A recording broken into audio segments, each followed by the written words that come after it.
سب سے پہلی چیز جس سے رزق میں اضافہ ہوتا ہے اور وہ ہے تقوی. تقوی اللہ تعالیٰ نے قرآن میں فرمایا سورہ طلاق میں سورہ نمبر 65 آیت نمبر 2 اور 3 وَمَن يَتَّقِ اللَّهَ جو تقوی اختیار کرے گا یجعل لہ مخرجا اللہ اس کے لیے راستہ نکالے گا وَيَرْزُقْهُ مِنْ حَيْثُ لَا يَحْتَسِبْ اور وہاں سے رزق دے گا جہاں سے سوچ بھی نہیں سکتا ہے. تو تقوی سب سے پہلی چیز ہے کہ جب تقوی اختیار کرتے ہیں تو اللہ تعالیٰ نے کیا فرمایا یجعل لہ مخرجا اللہ اس کے لیے راستہ نکالے گا. زندگی میں کئی بار حالات ہوتے ہیں آدمی پھنس جاتا ہے کوئی راستہ سمجھ میں نہیں آتا ہے تو اللہ تعالیٰ ہمارے پرابلمز میں سلیوشن نکالے گا. اور الفتاح اللہ کے ناموں میں سے ایک نام ہے الفتاح راستہ کھولنے والا. اگر اللہ تعالیٰ راستہ نکالنا چاہے تو اس سے بہتر کیا ہو سکتا ہے. تو اللہ تعالیٰ نے کیا فرمایا وَمَن يَتَّقِ اللَّهَ جو تقوی اختیار کرے گا پرہیزگاری اختیار کرے گا اللہ اس کے لیے راستہ نکالے گا وَيَرْزُقْهُ مِنْ حَيْثُ لَا يَحْتَسِبْ اسے وہاں سے رزق دے گا جہاں سے سوچ بھی نہیں سکتا ہے کوئی. تو یہاں پر ہم یہ دیکھتے ہیں یہاں پر اللہ تعالیٰ نے اس آیت میں انفرادی طور پر انسان سے خطاب کرتے ہوئے کہا کہ جو تقوی اختیار کرے گا اللہ اس کے لیے راستہ نکالے گا وہاں سے رزق دے گا جہاں سے سوچ بھی نہیں سکتے. من حیث لا یحتسب.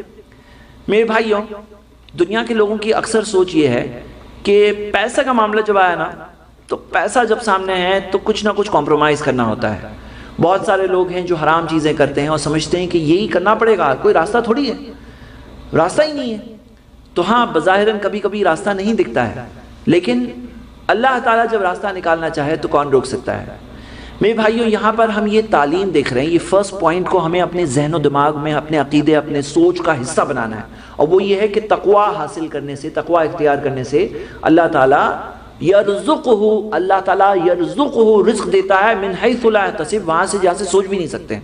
اسے اپنی سوچ کا حصہ بنانا ہے کیونکہ آج ہم دیکھتے ہیں کہ حلال اور حرام کا کمپٹیشن جب سامنے آتا ہے صحیح اور غلط جائز اور ناجائز تو بہت سے لوگ پھسل جاتے ہیں. کتنے سارے آج مارکیٹنگ کالز آتے ہیں جس کے اندر حرام چیزیں حرام لوگ وعدے رانگ پرومسز جھوٹ بولنا نارمل سمجھا جاتا ہے. کتنے سارے بزنس مین ہیں جو بولتے ہیں کہ بھائی بزنس میں تو جھوٹ بولنا پڑتا ہے سب لوگ بولتے ہیں لیکن ہم یہ دیکھتے ہیں کہ اللہ تعالیٰ نے ہمیں کیا سکھایا نہیں اللہ تمہارے لیے راستہ نکالے گا تمہیں وہاں سے رزق دے گا جہاں سے تم سوچ بھی نہیں سکتے ہو. میرے بھائیوں ذرا دیکھو آج ہم دیکھتے ہیں ویسٹرن ورلڈ میں جہاں جو ترقی ہے اس کے بھی کچھ اسباب کچھ ذریعے ہوتے ہیں اللہ بہتر جانتا ہے. ذریعوں میں سے ہم یہ چیز دیکھتے ہیں کہ آج جو انہوں نے سٹینڈرڈز جو پروسیجرز جو انہوں نے بنایا جو لیبر لاز جو ساری وہ چیزیں ہیں وہ چیزیں اسلام کی تعلیمات ہیں. اگر آپ دیکھیں اسلام نے 1400 سال پہلے سکھایا ہے سچ بولنا ڈکلیئر کر دو پروڈکٹ کی ڈیٹیلز دینا. لیکن ہم یہ دیکھتے ہیں کہ آج بزنس کے اندر سروس میں جاب میں پروموشن کے لیے بہت سے لوگ یہ سمجھتے ہیں کہ بس اینی ہاؤ جا کے حاصل کرنا ہے اینی ہاؤ حلال حرام نہیں. لیکن جب مومن وہاں پر آئے گا رزق کا معاملہ بھی آئے تو وہ تقوی کو گھر پہ نہیں چھوڑ کر آتا ہے مسجد میں چھوڑ کے نہیں آتا ہے مسجد میں نہیں ہوتا ہے تقوی. تقوی مسجد میں بھی ہے باہر بھی ہے. من حیث ما کنت جہاں کہیں ہو تم وہاں اللہ تعالیٰ سے ڈرنا ہے. اتق اللہ حیث ما کنت اللہ سے ڈرو جہاں کہیں تم ہو. تو ہم دیکھتے ہیں اپنے جاب اور بزنس میں بھی ہمارے لیے تقوی پرائمری چیز ہے ہمارے لیے کمپرومائز نہیں ہے وہاں پر اور پھر اللہ راستہ نکالے گا. تو میرے بھائیوں صحیح بات کیا ہے آج آپ دیکھیے کہ جو لوگ ایمانداری سے بزنس کرتے ہیں بھلے ہی شارٹ ٹرم میں ہو سکتا ہے کہ وہ کوئی ڈیل کریک نہ کر پائے اور کوئی جھوٹ بول کے فالس پرومسز کر کے جھوٹی باتیں کر کے ہو سکتا ہے کوئی اور ڈیل لے کر جائے گا لیکن لانگ رن میں کس کا گڈ ول بنتا ہے کس کا نام بنتا ہے کس کے اوپر لوگوں کو اعتماد ہوتا ہے کس کے اوپر کسٹمر کو بھروسہ ہوتا ہے کس کا لانگ ٹرم میں اس کی ویلیو پیدا ہوتی ہے تو یقیناً جو سچ بولتا ہے اس کے لیے. حدیث صحیح بخاری کی ہے پیارے نبی محمد صلی اللہ علیہ وسلم نے فرمایا البائعان بالخیار ما لم يتفرقا بیچنے اور خریدنے والے کے پاس اختیار ہوتا ہے تب تک جب تک دونوں جدا نہ ہو جائے. فَإِن صَدَقَا اگر سچ بولیں وَصْلَحَا ایک دوسرے کے لیے اچھا چاہیں بُورِكَ لَهُمَا فِي بَيْعِهِمَا اس تجارت میں ان کے لیے برکت ہو جاتی ہے. وَإِن كَتَمَا وَكَذَبَا اگر جھوٹ بولے اور عیبوں کو چھپائے مُحِقَتْ بَرَكَتُ بَيْعِهِمَا وہ تجارت کی برکت ختم ہو جاتی ہے. تو ہم یہاں یہ دیکھتے ہیں کہ برکت کا کنسپٹ ہمیں پتا چلا اس حدیث سے کہ ایک جب بیچتے یا خریدتے ہیں کوئی ٹرانزیکشن ہوتا ہے تو ٹرانزیکشن کے اندر اگر سچ بولیں اور سنسیئرٹی سے ڈیل کریں تو اس کے اندر یہ ہوگا کہ اس کے اندر برکت ہوتی ہے اور اگر جھوٹ بولیں اور عیبوں کو چھپائے چیٹ کریں فراڈ کریں تو اس تجارت کی برکت ختم ہو جاتی ہے. تو یہاں پر ہم یہ دیکھتے ہیں کہ برکت کا کنسپٹ بھی مل رہا ہے. اور میرے بھائیوں برکت کیا ہے برکت یہ ہے کہ کم میں زیادہ کا فائدہ، کہ مثال کے طور پر آدمی کے پاس ہے تھوڑا لیکن اس میں بہت کچھ ہو جائے، اور کئی بار بہت کچھ ہے اور پھر بھی کچھ نہیں ہو رہا ہے. تو یہ کیا ہے؟ برکت کا معاملہ ہے، اور یہ فزیکلی ہم لوگ میجر نہیں کر سکتے ہیں، ہم لوگ میجر نہیں کر سکتے ہیں. اب میرے بھائیوں یہاں پر کیا ہوتا ہے کہ شیطان انسان سے کہتا ہے دیکھو تم یہ جھوٹ کام کرو، تم یہ غلط چیز کرو، تمہیں بہت رزق ملے گا. وہ رزق کا وعدہ شیطان کرتا ہے، اور رزق کا وعدہ اللہ نے بھی کیا. تو ہم کس کی بات مانیں؟ یرزقہ من حیث لا یحتسب، وہاں سے اللہ رزق دے گا جہاں سے ہم سوچ بھی نہیں سکتے ہیں. تو یہاں پہ ایک فیصلہ ہے زندگی میں ہمارے سامنے. شیطان کہتا ہے کہ دیکھو یہ غلط چیز کرو گے نا، تمہیں سیدھا حلال کر کے 10,000 ریال مل رہے تھے، حرام کر کے سیدھا 1,00,000 ریال سامنے مل رہے ہیں، غلط چیز کر کے مل رہے ہیں. اب اگر ایسا ہو تو کیا کریں گے؟ ایسا ہو تو کیا کریں گے؟ اور ہاں دکھ رہا ہے کہ حلال کر کے 10,000 مل رہے ہیں، حرام کر کے 1,00,000 مل رہے ہیں. کبھی ایسا ہوتا ہے، کبھی ایسی آزمائش آتی ہے. جیسے موسیٰ علیہ السلام کے قوم کے بنی اسرائیل کے سامنے یہ ہوتا تھا کہ سنیچر کے دن ان کے لیے منع تھا، اور جو اللہ تعالیٰ نے آزمائش لی کہ سنیچر کے دن ہی مچھیاں اوپر آ رہی ہیں. تو یہ صرف ان لوگوں کے لیے نہیں تھا، یہ آج بھی ہوتا ہے کہ جو چیز منع ہے وہی سامنے آنے لگتی ہے، جو حرام ہے وہی چیز سامنے آتی ہے آزمائش کے طور پر. تو اب اس کے اندر ایک انسان کو یہ جاننا ہے وَيَرْزُقُهُ مِنْ حَيْثُ لَا يَحْتَسِبْ، اللہ وہاں سے رزق دے گا جہاں سے سوچ نہیں سکتے ہیں. اب ہو سکتا ہے کہ 1,00,000 مل بھی جائے، حرام کر کے 1,00,000 مل جائے، چیٹنگ کر کے، دھوکہ دے کر، غلط کام کر کے مل بھی جائے، پیسہ مل بھی جائے. لیکن پیسہ ملنا ایک بات ہے، وہ پیسہ رزق بنے دوسری بات ہے. پیسہ ملا ایک بات ہے، وہ پیسہ آپ کا رزق بنائے دوسری بات ہے. مثال کے طور پر 1,00,000 مل تو گئے، لیکن کسی نے آپ کے ساتھ چیٹنگ کر لی، 10-20 ہزار ریال وہاں چلے گئے. مان لو کہ بچہ بیمار پڑ گیا، فیملی ممبرز بیمار پڑ گئے، کیس آ گیا، فائنلی 10,000 جانے تھے رزق پیٹ میں اور 10,000 ہی گئے. تو یہاں کیا معاملہ ہے؟ ہم یہ دیکھتے ہیں کہ جو رزق لکھا ہے، یاد رکھیے اللہ کے رسول محمد صلی اللہ علیہ وسلم نے فرمایا، یہ حدیث صحیح سند سے ملتی ہے، کہ جبریل نے میرے روح میں یہ بات ڈالی کہ ایک شخص دنیا سے نہیں جا سکتا جب تک وہ اپنے حصے کا رزق نہ کھا لے. وہ جب تک اپنے حصے کا رزق نہ کھا لے تب تک جا نہیں سکتا. تو یہاں پہ کیا ہے؟ اللہ کے رسول محمد صلی اللہ علیہ وسلم نے بتانے کے بعد کہا فَجْمِلُوا فِي الطَّلَبِ، تو اچھے ہی طریقے سے حاصل کرو. مطلب جتنا رزق ملنا ہے اتنا ہی ملنا ہے، تو اچھے ہی طریقے سے حاصل کرو بھائی. تو ہم یہ دیکھتے ہیں کہ فَجْمِلُوا فِي الطَّلَبِ، جب 10,000 ریال ملنے ہیں، 10,000 ریال حلال کر کے بھی ملیں گے، حرام کر کے بھی ملیں گے، 1,00,000 لے کے بھی فائنلی پیٹ میں 10,000 گئے، کیونکہ وہ رزق بننا الگ بات ہے. تو ہم دیکھتے ہیں کہ اللہ کے رسول محمد صلی اللہ علیہ وسلم نے کیا فرمایا؟ فَجْمِلُوا فِي الطَّلَبِ. لیکن قرآن اور حدیث میں دلائل ہے کہ اچھی چیزیں کر کے رزق بڑھتا ہے. مطلب حرام کر کے بڑھتا ہے نہیں، حرام کر کے رزق کم ہونے کے دلائل میں آپ کے سامنے رکھنے والا ہوں تھوڑی دیر بعد. لیکن ہم یہ دیکھتے ہیں کہ صحیح چیز کر کے جتنا رزق ملنا تھا اس سے زیادہ بھی ملتا ہے. مثال کے طور پر کوئی شخص تھا جس کو ملنے تھے 10,000، لیکن اس نے کچھ چیزیں کی جس سے کہ رزق بڑھتا ہے اور اس کا رزق بڑھ گیا، اس کو ملے 12,000 15,000. اور آپ کو پتہ ہے کہ تقدیر بدلتی ہے دعا سے، لیکن اس میں کئی چیزوں سے تقدیر بدلتی ہے، نیک اعمال سے بھی بدلتی ہے. اور تقدیر دو ٹائپ کی ہوتی ہے، ایک وہ تقدیر ہوتی ہے جو لوح محفوظ میں ہے جو کبھی نہیں بدلے گی، لیکن ایک وہ تقدیر ہے جسے تقدیر معلق کہتے ہیں، ہینگنگ تقدیر. جیسے ہر سال جو لیلۃ القدر میں فیصلے نازل ہوتے ہیں کہ آپ کو یہ سال میں اتنی انکم ملنے والی ہے، وہ چیز بڑھتی بھی ہے کچھ نیکیوں سے اور گھٹتی بھی ہے گناہوں سے. تو اللہ کے رسول محمد صلی اللہ علیہ وسلم نے کہا جب وہ نارمل وہی ہے تو فَجْمِلُوا فِي الطَّلَبِ، اچھی طریقے سے حاصل کرو. تو میرے بھائیوں آپ سب کے سامنے ایک بات ہے، پہلی بات وہ یہ ہے کہ تقوی کا راستہ.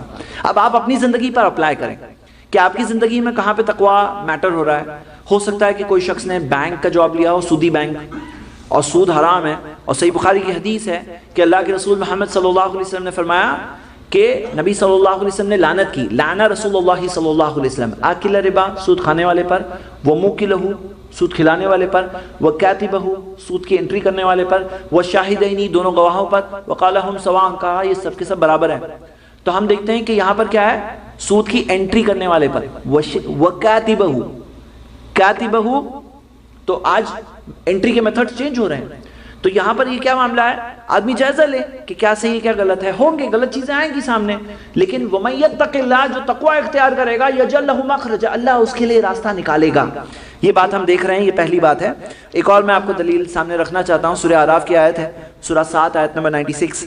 وَلَوْ أَنَّ أَهْلَ الْقُرَىٰ آمَنُوا وَاتَّقَوْا، اگر وہ شہر والے ایمان لے آتے، تقوی اختیار کر لیتے، اگر وہ شہر والے ایمان لے آتے، تقوی اختیار کر لیتے ہیں، تو اللہ تعالیٰ نے فرمایا لَفَتَحْنَا عَلَيْهِمْ بَرَكَاتٍ مِّنَ السَّمَاءِ وَالْأَرْضِ، ہم ان کے لیے برکات، برکتیں، برکت کا جمع ہے پلورل، برکات من السماء والارض، آسمانوں سے اور زمین سے ان کے لیے برکتیں، لفتحنا، کھول دیتے ہو، مطلب انہیں بہت ساری بھرپور برکتیں ملتی آسمانوں سے، یعنی مثال دیجئے آپ، آسمان سے برکت جو نازل ہوتی ہے، ہاں بارش ایک ہے، ہاں بارش ہے، اور کئی سارے جو خیر، اور فی الارض، زمین میں مثال دیجئے، زمین میں کھیتی اور جو فصل آتی ہے، جو پرائمری کیا ہے، ویلتھ، دیکھیے ایک چیز ہوتی ہے پرائمری ویلتھ اور سیکنڈری ویلتھ، اسی طرح کیا ہے، ہم دیکھتے ہیں کہ مثال کے طور پر منرلز ملنا، پیٹرول ملنا، والارض لفتحنا علیہم برکات من السماء والارض، اللہ تعالیٰ نے فرمایا کہ ہم کھول دیتے ہیں ان کے لیے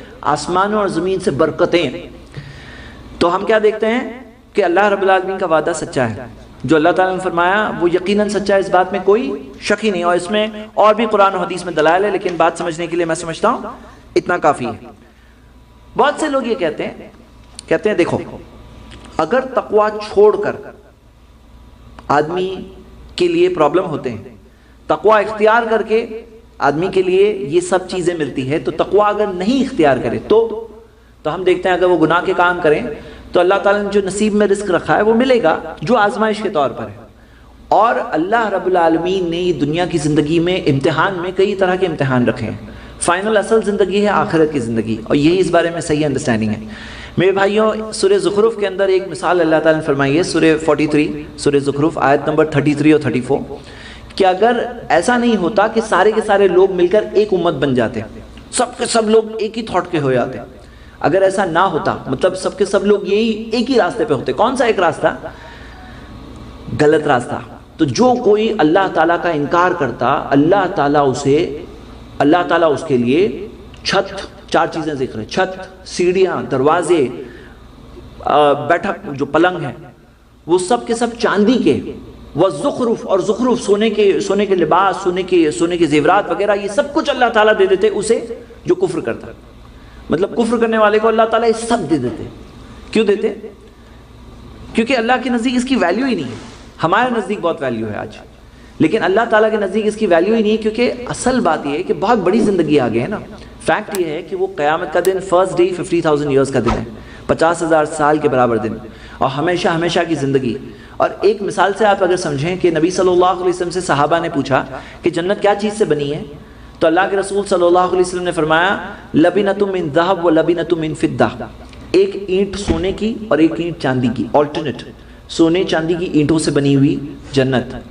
اب یہاں ہم یہ دیکھتے ہیں کہ کیا ویلیو ہے، کہ بھئی ایک اینٹ سونے کی، اس کی کیا ویلیو ہے، اور آج دنیا کا بہت کچھ کہاں ہے، کیا ہے ویلیو، تو ہم دیکھتے ہیں کہ وہ آخرت بہت بڑی ہے اور اس کی سامنے یہ دنیا کی کوئی ویلیو ہی نہیں ہے۔ لیکن اللہ تعالیٰ نے ویسا بھی امتحان نہیں رکھا کہ ہر کفر کرنے والے کے پاس پورا گھر اس کا سونے چاندی سے بنا ہوا گھر، ہاں سونے چاندی سے بنا ہوا گھر، ایسے اللہ تعالیٰ نے نہیں کیا۔ کیوں نہیں کیا؟ کیونکہ اتنا مشکل امتحان نہیں رکھا اللہ تعالیٰ نے۔ تو میرے بھائیوں یاد رکھو، رزق میں ہے نا دو ٹائپ کا ہوتا ہے، ایک جو اللہ سزا کے طور پہ دیتے ہیں اللہ تعالیٰ، کیونکہ کئی لوگوں کے تعلق سے اللہ تعالیٰ نے یہ بھی بتایا کہ جب انہوں نے انکار کیا تو اللہ تعالیٰ نے ان کے لیے کھول دیے دروازے، ہاں اللہ رب العالمین نے ان کے لیے کھول دیے۔ میں یہ آیت دیکھی، سورہ انعام کی آیت نمبر 44 ہے، فَلَمَّا نَسُوا مَا ذُكِّرُوا بِهِ، جو انہیں نصیحت دی گئی تھی جب وہ اس چیز کو بھول گئے، فَتَحْنَا عَلَيْهِمْ أَبْوَابَ كُلِّ شَيْءٍ، تو ہم نے ان کے لیے ساری نعمتوں کے دروازے کھول دیے، ساری چیزوں کے دروازے کھول دیے، حَتَّى إِذَا فَرِحُوا، یہاں تک کہ وہ جو مجرم قوم تھی اس میں بہت خوش و مگن ہو گئی، حَتَّى إِذَا فَرِحُوا بِمَا أُوتُوا أَخَذْنَاهُمْ بَغْتَةً فَإِذَا هُمْ مُبْلِسُونَ، تو اچانک ان کے پاس سے وہ چیز پھر لے لی گئی۔ تو ایک چیز ہوتی ہے سزا کے طور پہ بھی ملتی ہے، مطلب ہم جو دیکھتے ہیں نا آج، اگر آپ دیکھیں گے یہودیوں کے پاس بہت مال ہے، کئی گمراہ فرقوں کے پاس بہت پیسہ ہے، کئی بار آدمی دیکھتا ہے کہ فلاں لوگ ہیں ان کے پاس اتنا پیسہ ہے، اور وہ لوگ بھی سمجھتے ہیں ہمارے پاس اتنا پیسہ ہے، اگر ہم لوگ غلط ہوتے تو ہمارے پاس تھوڑی اتنا ہوتا۔ لیکن ہم یہ دیکھتے ہیں کہ یہ پیسہ اللہ تعالیٰ سزا کے طور پر بھی دیتا ہے۔ تو ہمیں تو وہ نہیں چاہیے نا. ہم آج جو ٹاپک بات کر رہے ہیں وہ ہم یہ دیکھ رہے ہیں کہ حلال رزق کیسے ملے, رزق میں اضافہ, صحیح جو برکت والا رزق ہے, جو اللہ تعالیٰ کی طرف سے رضامندی سے کے ساتھ ملے, جو ہمیں دنیا کے اندر بھی خیر کا ذریعہ ہو, آخرت میں بھی کامیابی کا ذریعہ بنے, وہ رزق کیسے ملے, وہ ہمارا مقصد ہے نا. تو فرسٹ پوائنٹ ہمارا ہے تقوا. تقوا کو ہمیں نہیں چھوڑنا ہے اور یہ چیزوں سے دھوکے میں نہیں آنا ہے. یہ جو دنیا کے اندر جو چال چلن ہے, اکثر جو بھیڑ چال چل رہی ہے, ہاں, جو لوگ دوڑ دوڑ کر راستوں پر جاتے ہیں, ہمیں اس سے دھوکے میں نہیں پڑنا ہے. ہمارے سامنے کلیئر پلان ہے, ہم تقوا کے راستے کو ہم اختیار کی, ہم نے ایمان لایا ہے. ہمارا ایمان ہے مرنے کے بعد کی زندگی پر, ہمارا ایمان ہے اللہ پر. تو تقوا از دا فرسٹ پوائنٹ, اور تقوا جب ہوگا تو اللہ تعالیٰ دے گا. اور میرے بھائیوں بہت سارے ایگزامپلز ہیں, بہت سارے ایگزامپلز ہیں. صحابہ کی مثال دیکھیے آپ. صحابہ میں جو صحابہ زندہ تھے بعد میں, فتح مکہ کے بعد سے جو سلسلہ سٹارٹ ہوا, تو اتنا زیادہ تھا کہ وہ لوگ ڈرتے تھے کہ کہیں ایسا تو نہیں ہوگا ہمیں ہماری نیکیوں کا بدلہ یہیں پہ مل گیا. مطلب اتنا سارا اللہ تعالیٰ نے دیا تھا. آپ خود دیکھیے, اسی کنٹری کے تعلق سے دیکھیے کہ کہاں سے اللہ تعالیٰ نے دولت دے دی, جہاں سے کوئی سوچ بھی نہیں سکتا تھا کہ ریگستان کے اندر سے تیل نکلے گا. یہ کوئی سوچی ہوئی بات نہیں تھی, کوئی پریڈکٹ نہیں کر سکتا تھا کہ ریگستان میں سے تیل نکل سکتا ہے. کوئی سوچ سکتا ہے فصل نکلے گی کیا, نہیں. لیکن جہاں سے اللہ تعالیٰ نے بتایا کہ من حیث لا یحتسب, جہاں سے سوچ نہیں سکتے وہاں سے, تو یہ توحید کی برکتوں میں سے, ایمان کی برکت میں سے, الحمدللہ. آپ 1400 سال کی جو ہسٹری دیکھیے, آپ یہ 1400 سال کی ہسٹری میں جو 1000 ایئرز کا شروع کا پیریڈ ہے, فرسٹ 1000 ایئرز, وہ 1000 ایئرز میں دیکھیے مسلمان عام طور پہ اللہ تعالیٰ نے انہیں بہت اچھے حال میں رکھا ہے. عام طور پر جہاں سے ہم نے اپنے دین کو چھوڑا, وہاں ہم لوگوں کے لیے پریشانی ہوئی. اور جہاں جنرلی مسلمانوں نے دین کو چھوڑا, اللہ تعالیٰ کو چھوڑا, دینداری چھوڑی, ایمان کو چھوڑا, عمل چھوڑا, وہاں وہ لوگوں کے لیے پریشانی رہی. تو فرسٹ پوائنٹ کیا ہے؟ تقوا. تو یہ ہو گیا ہمارے آج کے اس درس کا فرسٹ پوائنٹ. آگے بڑھتے ہیں سیکنڈ پوائنٹ فرسٹ پوائنٹ سے کنیکٹڈ ہے. اور میرے بھائیوں اگر آپ سب تھوڑا سا ساتھ دیں گے تو یہ 10 پوائنٹس انشاءاللہ آپ کو جاتے ٹائم تک یاد ہو جائیں گے انشاءاللہ. سبسکرائب کیجئے ہمارے چینل اور دبائیے بیل کا آئیکن تاکہ آپ کو ریگولر نوٹیفیکیشن اپڈیٹس مل سکے.